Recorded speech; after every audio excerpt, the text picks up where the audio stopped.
Hey Stan, what have you been doing for the last 4 months?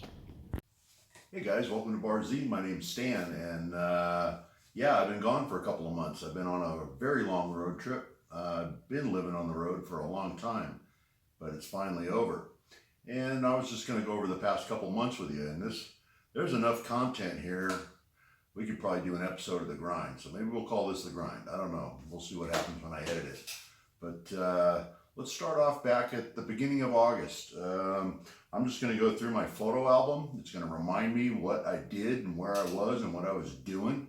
And we'll throw some pictures up off my phone and you can see what I've been up to for the past few months. Well, first of all, we showed up on a job 1st of August. That was a couple of very big truck type spray booths, but they weren't painting trucks. They were painting, actually doing fiberglass layup and things like that.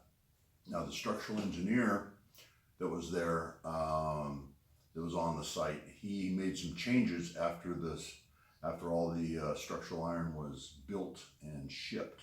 So the factory sent me some gussets and some plates and said I had a bunch of holes to drill, and we spent a few days doing this, and we'll just flash you through some pictures here.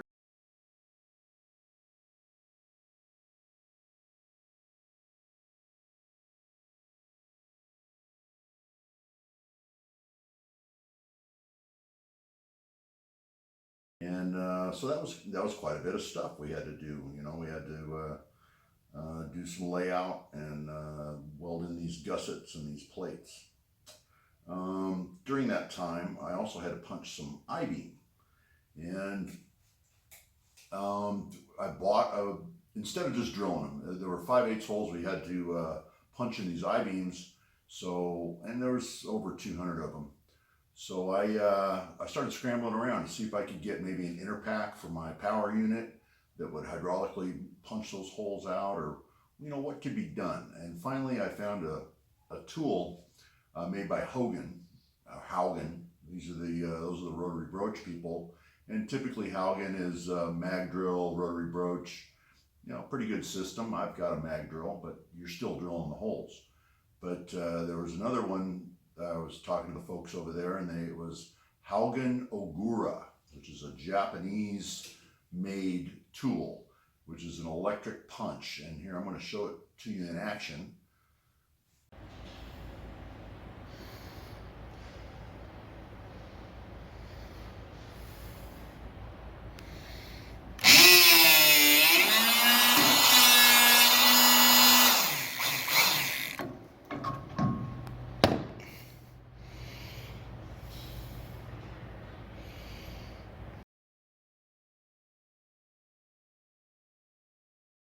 And here's a couple of the slugs and stuff that pops out of there.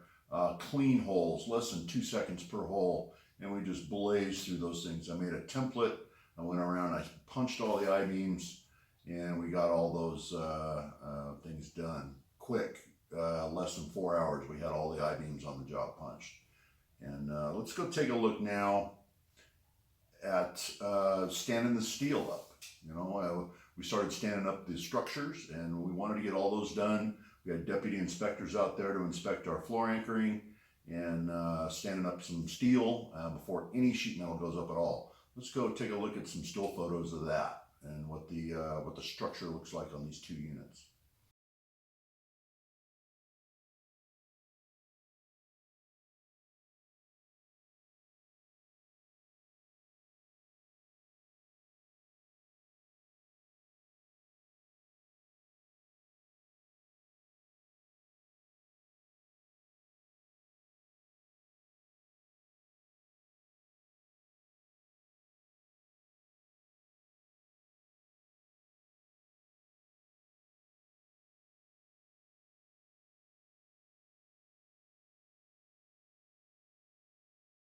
Also in place was a center I-beam. You probably noticed that big I-beam that runs down the center.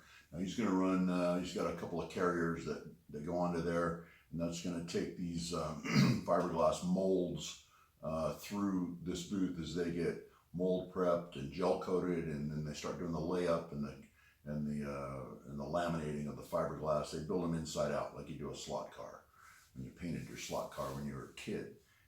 So these things get built from the inside out, and then the mold's on a kind of a rotisserie, so it flips, and then they demold it, and then the part just drops down on a couple of dollies. Now these are large, like bathtub looking things. They're for agriculture. They're fruit and vegetable bins. They're very large bins. All right, so that center I-beam had to be welded, so we got to doing that to complete the structure.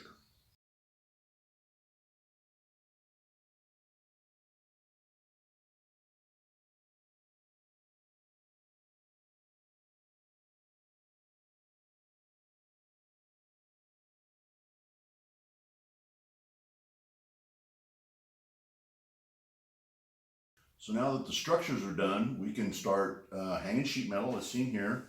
And it really doesn't matter where you start. You know, you start on the ceiling, start on the walls, whatever. Just start slinging sheet metal.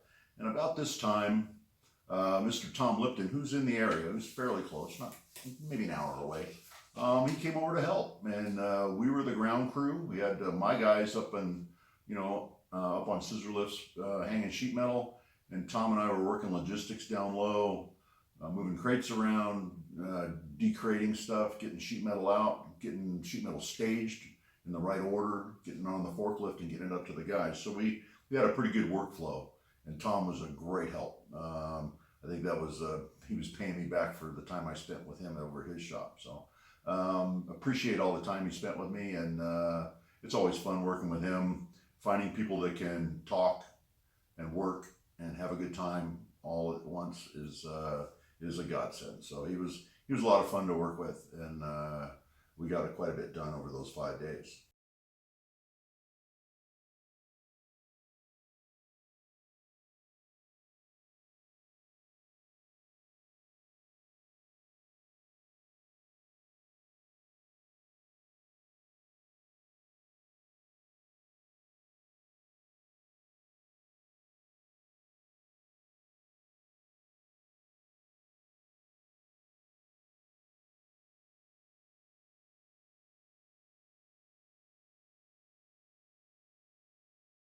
Now something else that came in, I had ordered some shop art a long time ago, and it took a while, just on Etsy. There was a guy that had some old negatives, and he makes lithographs from the negatives. So I've got some shop art for Black Betty. Let's take a look at that real quick and see how that turned out.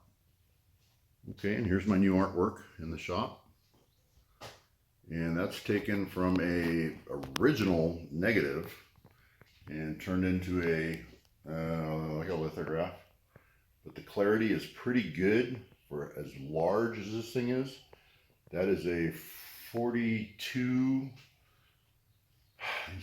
by 54 print. Pretty big. And she's gonna sit right behind the Monarch. And I had it framed. They said they were going to use glass. I said, no, I don't want any glass. They actually framed that in Lexan, so it's impact proof. If something gets tossed off the lathe and bangs into Betty, it's not gonna hurt her. All right. But that's the perfect picture. She may be beautiful to look at, but you know she can hurt you.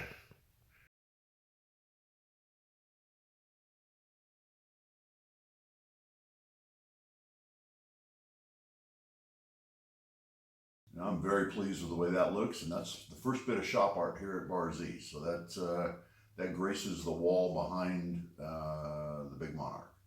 All right, so let's move on back to the job. I came home for a weekend, and that was sitting here waiting for me. I was pretty excited about that.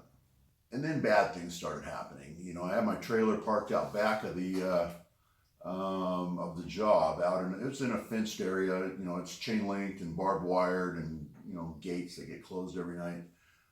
So this wasn't. I felt pretty secure about the trailer, but one of the guys that worked there managed to clip the back end of my trailer with a forklift. So I got this damage on my work trailer, which kind of bummed me out because I just had that fixed.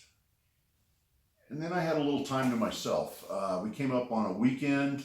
The guys went home for the weekend, and I thought I'd stay up there. We rent a house, so it doesn't matter. I can come and go as I please. I don't have to check in and out of a hotel. So, we had a house up there in Sacramento.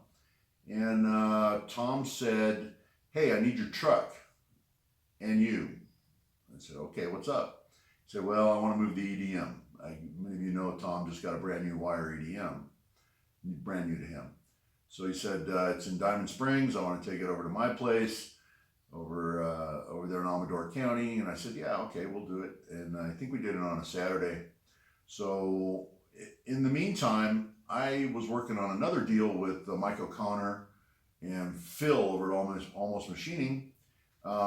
He had a surface grinder over there, which was kind of a rare Boyer Schultz 618 auto step, though. It was hydraulic auto step, which is kind of rare. Usually they got the reciprocating mechanism, but you have to manually sit there and auto step it over. But this thing does the auto traverse and the auto step over. So pretty nice. It was clapped out and needed scraping, but Phil's just the right guy for the job. So I told Tom, I said, "Hey, can we make another stop on machine day?" And he said, "Sure, why not? It's always fun to go poke around people's shops." So we went over to Mike O'Connor's first thing in the morning, and we picked up a 618. There it is in the back of my truck. And then Mike also said, "Hey, I got this optical comparator. Jones and Lamson, heavy, nice cast iron base, pretty nice machine." So I said, "Well, I'll mess with it." So I bought that off of him. And so now we've got the back of my truck full of surface grinder and optical comparator and all our rigging and stuff to move the wire EDM. And we get out of Mike's, I don't know, maybe 9 o'clock, 10 o'clock, and get over to the wire EDM over in Diamond Springs. Now, this thing is a pretty heavy machine. It's a little cumbersome. Tom had already been out there and got it up on a steel skid or pallet kind of thing, but it's still separate pieces, and we have to try to attach it to that. And we fussed with that thing for quite a while to get it loaded. And after we got it up on the diamond plate deck, it slid pretty good. Got it up on dunnage and tried to secure it with some wood so it wouldn't slide around so easy. And we tied that thing down 6 ways from Sunday, and then very carefully rolled over to Amador. So by the time we were done, we got to his shop, and then he said, "Hey, let's try to get the trailer back to the rental yard before they close." I'm like, "Man, we got like an hour, dude, and we still gotta get this thing off the trailer." He goes, "Let's try it." So we just kicked that EDM to the curb, slid it off, and booked it out of there. And on the way, I'm running out of gas. I'm really low on fuel in it. And I said, "Tom, I don't think we're going to make it. I still need to stop for fuel. No matter what, we got to stop." So we stopped, put a splash of fuel in the thing, and we made it 2 minutes before the rental yard closed. So we were able to get that trailer off of my truck before the end of the day. Next up, back on the job, we got all the sheet metal hung. Tom's gone, and we're starting to put together heaters and burners and things like that. You guys might be interested in this burner. It's a 2 million BTU Riello. It's a direct fired burner that uses a stainless steel mantle, much like a giant Coleman lantern. It literally plugs into the duct, and the air passes directly through the flame. So here's a few still photographs of that. And this is a really nice unit. And when they're dialed in, they run really, really good.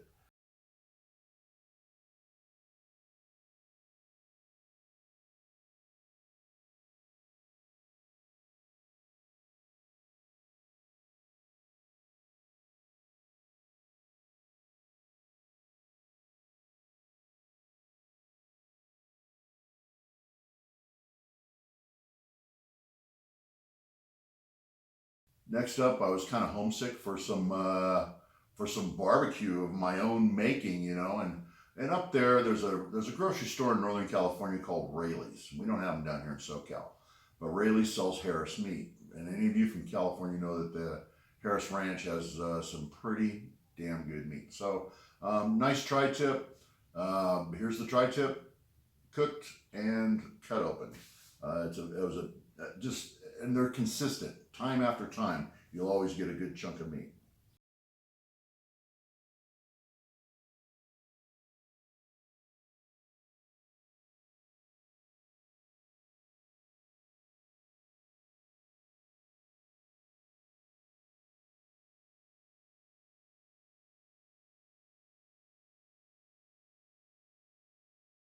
And next up, sometime back, you guys may remember on the channel, you can go back and look at it.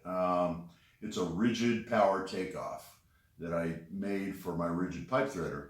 Now, I finally got to put it to use at the job site. We had some duct that was under crimped. It already had a crimped seam around it, but there were very shallow crimps and it wasn't crimped deep enough. But here's my new tool in action.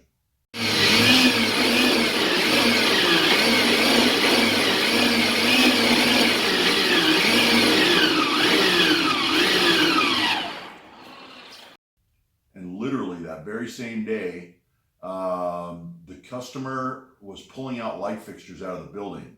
And here's some of them. They were literally just thrown in the dumpster. And here's a bunch of them in the back of my truck. Now these things, LED panels, kind of a high bay, I think they're made to mount at the 18-foot level. Nice fixtures.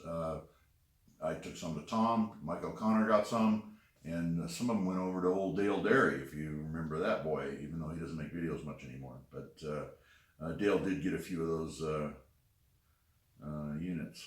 Next up, we had to go do a startup on a job that we did not that long ago.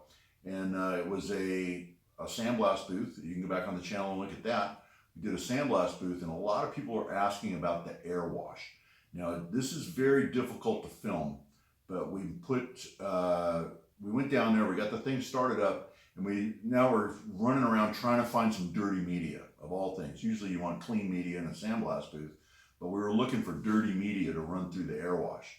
And we found some. It was not a lot, about a 5-gallon bucket full, and we dumped it in the unit, and I climbed up really fast to adjust the air wash and shoot a little video of how as the sandblast media is falling down through the air wash, the air that's moving through there picks up the dust and all the light particles and pulls it away from the heavy reusable media. So take a look at this. The video's not very good, but you can kind of get an idea how the air wash works.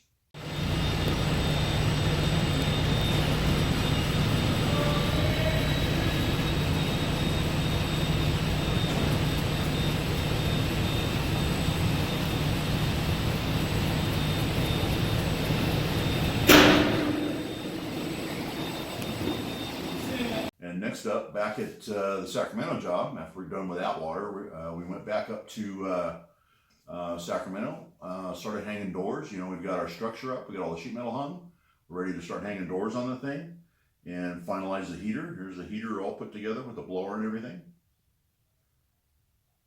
And after that, mechanical's pretty much done. We got all the ducts through the roof, we've got all the doors hung, and we're ready to start, hanging panels. Here's the control panel hung, and start slamming lights in the thing so we get lighting in there. And just about that time, we're wiring lights and everything's going real good, and there's actually light at the end of the tunnel. We're almost done with this job. And then it happened. Over one weekend, I told you my trailer was in the back, and I felt pretty secure with the chain link and the barbed wire. Well, you know what? Someone cut the lock, and then my trailer looks like this now. Well, as you can see, this door is just absolutely demolished. So I figured after all the work they did, these guys, that's how they figure they earned it. They just pry that thing back, and this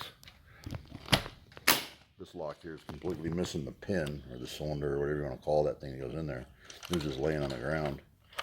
That thing's a goner. So the door and door frame are just hosed on this trailer. It's just an aluminum frame, aluminum jamb and aluminum frame door. I guess not very secure.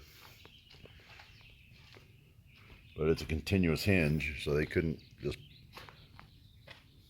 pop the pin out of the hinge. It's just one big hinge all the way up. Anyways, they got into the Bar Z trailer finally. A lot of people have tried, many have failed. And it looks like they just took a can opener to the side door. Now I've got a deadbolt top, bottom, and middle. And they spent a lot of time just destroying my door to get into my trailer. Someone just had to know what was in there. Well, they hit me pretty good. And the things I had in the trailer were things that don't necessarily need to stay in my knack box. One of which was my brand new Hogan Ogura punch that I just described a little while ago. So there's $3,000 right there, gone. And they got some other miscellaneous tools, portaband, drills. They took my air compressor. They took a pallet of wire, copper wire out of the trailer. So they hit me pretty good for all in all. It was probably about $5,000 or $6,000, not including the damage to the trailer. And so that was a little disheartening. I went to a lot of trouble to get that Hogan Ogura, and it was a very nice tool. I was really looking forward to owning that tool, and I still may replace it. I don't know, but that was the downswing of my trip. And next up, there's wiring going in. We've got conduits going in. I did a 2-hour class with my couple of new guys I got. I got a couple of really good guys working with me now. Very motivated and really willing to learn. They're clean. They pick up after themselves. They're just sponges. They just really want to learn. So I did a 2-hour class with the guys on conduit bending, Stan's way, and these guys did all this by themselves. I think they did a wonderful job. Okay.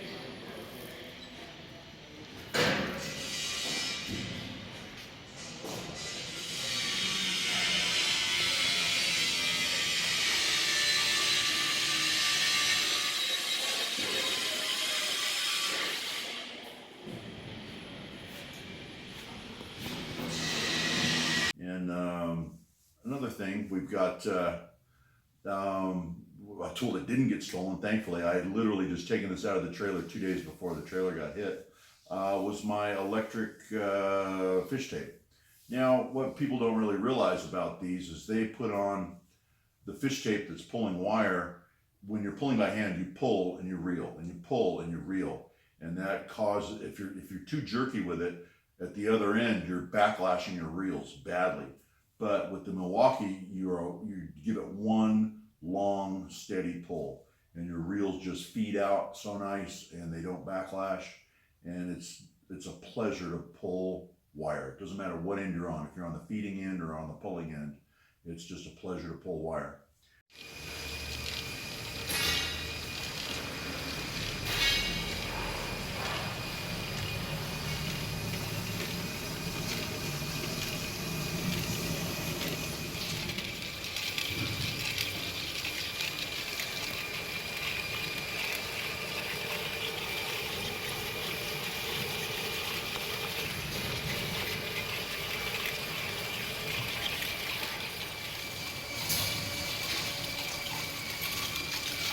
What's up?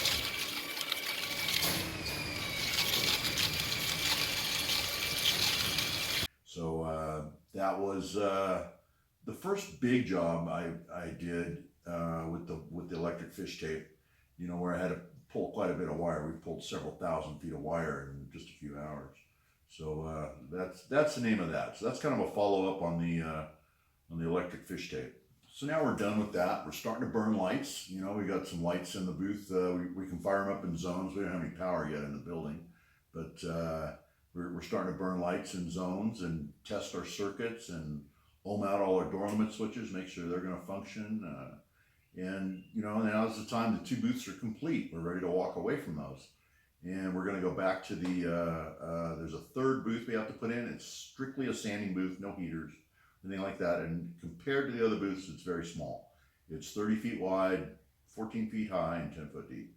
But it is a module type booth, so it's got 6 cartridge modules in it. And you know, we're going to walk you through this whole thing here at the end. The modules use a pleated type round filter. They go in the lower section, and then it uses the HEPA cube filters up top for the final filters.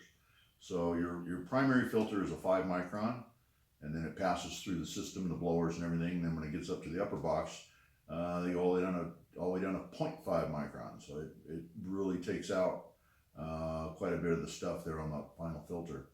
And those are the 99.9 HEPAs up on top. But in closing, in wrapping this whole thing up, let's go do the walkthrough and let's let you look at all this stuff completed. Well, we're on the final day of a project, and these are 70-foot long, 20-foot wide, 16-foot tall gel coat booths. These are made for doing fiberglass layup and gel coat. And you see we got an overhead rail right there, and a slot in the door header. So the parts come in on kind of a rotisserie and roll through, and then they get gel coated. Well, the mold gets prepped and waxed, and then gel coated over that, and then 2 layers of fiberglass, maybe 4 layers of fiberglass, and then the mold gets flipped off the rotisserie, and then it's what they call demolding. They're gonna pop the positive off of the negative. Anyways, we got a bunch of man doors. We got 6 man doors per unit. There's 2 of these units. And in case you were wondering, anywhere around this door opening, 3-foot perimeter is considered an explosion area. That's a Class 1 Division 1 switch, even though the rating only needs to be Class 1 Div 2. And then we're rigid pipe, 5 threads fully engaged, all the way out to the extent of the area where you got an explosion seal that gets potted. And then after that, we can go back to just regular NEMA 1. That's just a NEMA 1 box, regular flex. You see here we got a seal, but our boundary for the Class 1 Div 2 area is right here. It cuts this fixture right in half, but you still need to seal the fixture in case the fixture leaks and no gases or anything can pass down the conduit down to somewhere else in the system. All right, but each door gets one of those, and every door's got a rated fixture right next to it. And you'll see we've got 3 doors down this side. Another one down there. So let's take a look inside. It's going to be really dark. We don't have power yet. The camera adapts fairly well. We don't have any filters in it yet. There's your door header with the slot in it. And it uses kind of a locking bar. It's very similar to the back door of a diesel truck.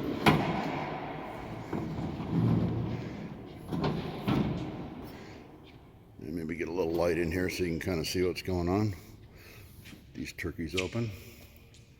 Oh, it's a little better. And so there's 48 lights per booth. It's gonna be pretty bright. They still got to paint it in here. They're gonna paint it white.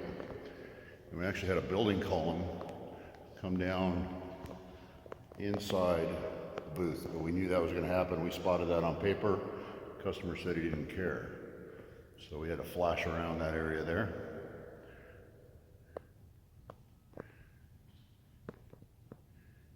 And this is the intake system down here, so all the incoming air is down here. These booths are push-pull, so that intake bank gets all the air pushed in. Then down here, all the exhaust air gets pulled out. So it's a push me, pull you system. Let's go look at the heaters. We got heaters on here too.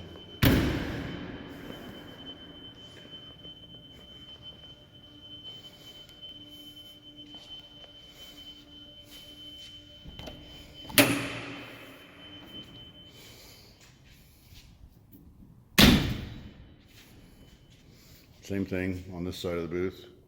3 more man doors. Same limit switches, same fixtures next to the man doors, rated fixtures.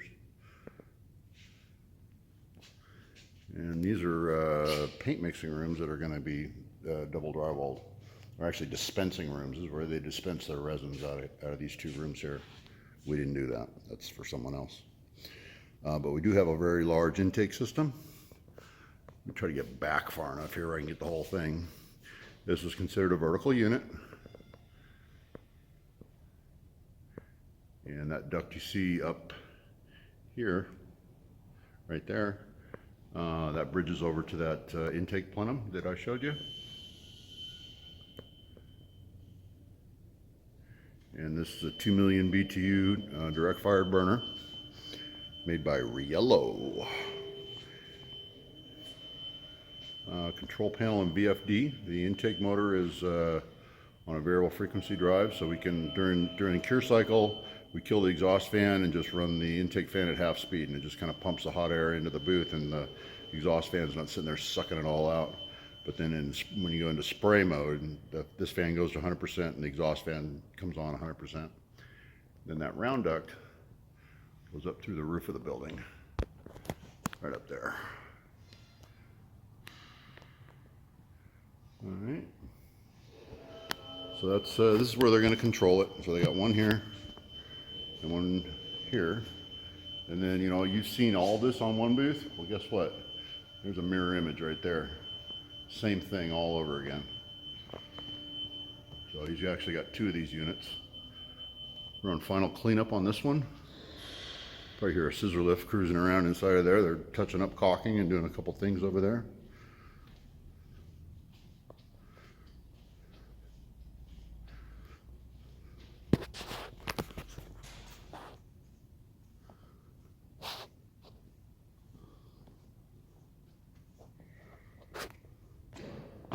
The most misunderstood gauge in the entire world, right there. One of these days I'm going to go into a manometer and how they work and what they're for and how to set them.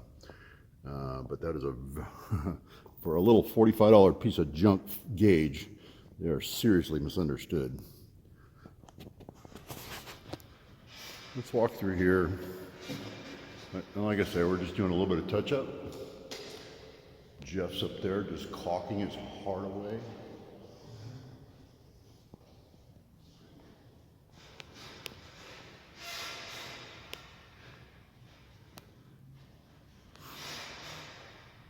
We'll come over here and we're going to show you the sanding booth. After the parts are gel coated and demolded and everything like that, after they come out of these two booths here, that one and that one, after they come out of there, they're going to come over to this department where they're going to do their sanding and routing. And this has 6 cartridge modules on the back wall of this unit. I don't know whether that can get you to see the cartridge filters. They're behind these louvers. I'll stick the camera down there. Maybe you can see them. They're just a big pleated. Oh, you can kind of see them. There you go. They're just a pleated air filter. And there's 6 in each module behind these louvers. And right above them, there's a purge system. So as those cartridges get clogged with sanding dust, routing dust, sanding, grinding, polishing, whatever they're doing in here, they have an automatic purge, and all the junk and everything that falls off the filter just lands in that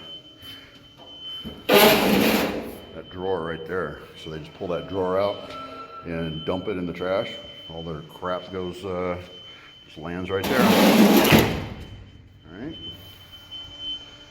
But this booth is well lit. There's 20 light fixtures in here. This thing's 30 feet wide, 14 foot tall, and 10 feet deep. Let's go around the side and look at the controls and how we do the pulse down and do the cleaning of the filter cartridges. Here's the outside view. This is all just NEMA 1 here. We got no explosion areas here.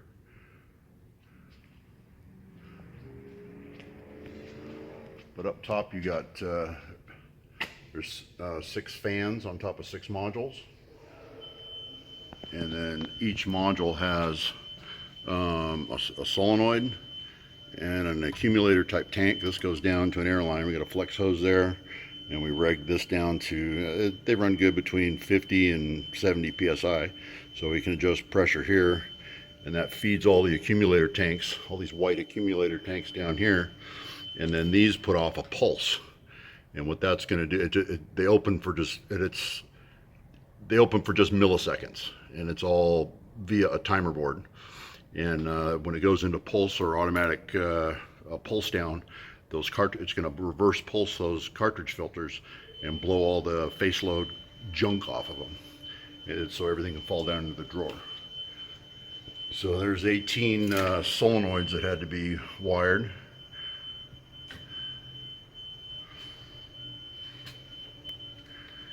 And I'll show you the timer board real quick. It's made by Dwyer.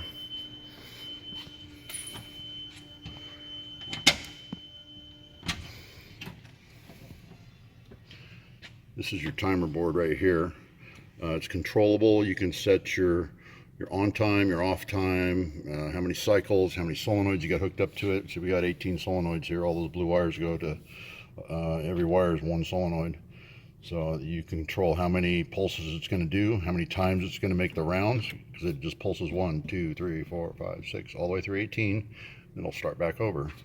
When you call for a shift purge, press that button and it'll start a purge. And you program in how many times you want it to do the full cleaning. So if you tell it to go through twice, it'll go through 1 through 18 twice. And then there's a gauge here for them to have a point of reference in the chamber when it's starting to clog up. All right, that's the primary filter, which is very efficient. As long as we got clean, dry air, which we're doing it courtesy of DeVilbiss. We've got an oil coalescing filter there and just a plain water trap. So our cartridges, we never worry about our cartridge filters getting wet or moist. You can blow a hole on them with the purge. It's a pretty hard hit when when those air solenoids smack the filter. It really shakes the stuff loose. But if they take care of them, they're looking at maybe 4 to 5 years. And then there's a blower for each module, piece of ductwork, and then a HEPA cartridge right on top. And that's your final filter. And those will go a couple years before they need to be vacuumed out. But there's one HEPA cartridge or one HEPA box per module.